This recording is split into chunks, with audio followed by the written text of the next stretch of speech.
मानव समाज को दिशा दिखाने और यदि व्यक्तिगत तौर पर बात करें तो मार्ग प्रशस्त करने के लिए हर समाज में एक दर्शन रहा है।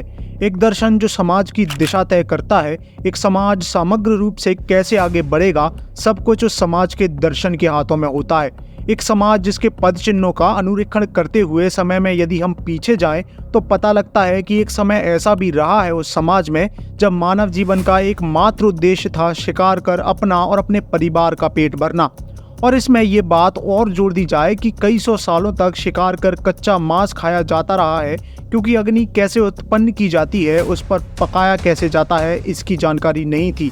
ये समाज धीरे धीरे सीखता गया, आगे बढ़ता गया, अपने आप को एक व्यवस्था के ढांचे में डालना सीख गया। मगर फिर भी जो महान दार्शनिक यहाँ के हुए, उनका दर्शन इस समाज को राह जो दिखा रहा था, वो आज भी सोचकर मन में निराशा का भाव उत्पन्न कर देता है। एक समाज जहाँ पुरुषों को इंसान समझा जा रहा था मगर महिलाओं को नहीं, महिला के अंदर स्पिरिट नहीं होती, ऐसी सब बातें इस समाज में कुछ तथाकथित दार्शनिकों ने कही, जिसका परिणाम विच हंटिंग जैसी कुरीतियों के रूप में हमें देखने को मिलता है।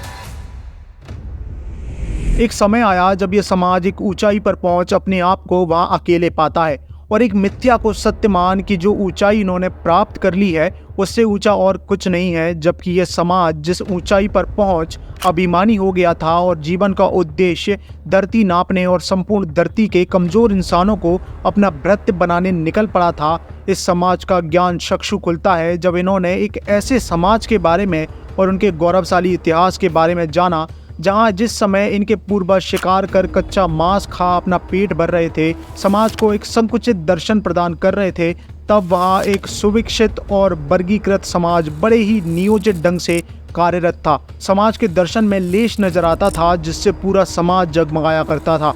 एक समाज जहां पुनर्जन्म का विचार विद्यमान है, केवल एक मानव जीवन को एक बड़े चक्र का हिस्सा माना गया हो, इस चक्र से बाहर निकलना यानी मोक्ष प्राप्ति जीवन का उद्देश्य माना गया हो। एक समाज जहां मोक्ष प्राप्ति के लिए ज्ञान को जीवन का आधार बना आगे बढ़ा जा रहा हो। एक समाज जहां ज्ञान का मूल्य हो, ना कि भौतिकवाद फैला हो।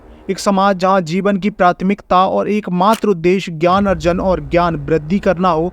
तो क्या ऐसे समाज से ये अपेक्षित नहीं होगा कि ये उच्च दर्शन वाला समाज पुरातन काल से ही ज्ञान का अर्जन और वर्धन कर रहा होगा?